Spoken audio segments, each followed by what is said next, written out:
Hi everybody, wanted to unbox for you a pair of wedges that I got from the Banana Republic factory store. So let's check it out.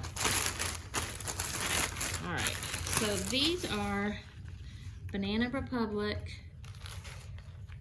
Faux Suede Espadrilles.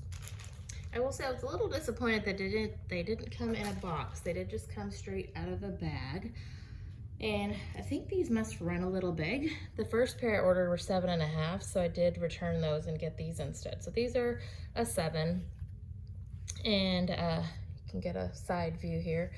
So again, these are faux suede. You see your faux suede here, and then you also have that in this area on the ankle strap and on this section here.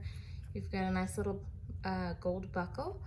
The wedge is rope, and it is a 3 3/4 inch height.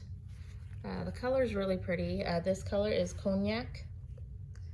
So pretty happy with what I got here. I'll go ahead and put a link to it in the comments if that's something that you're interested in. I like to do these just to give you guys a view of what the shoe looks like in case you're thinking about buying it and want to see what it looks like once it actually arrives. So thanks for watching. Hope that was helpful.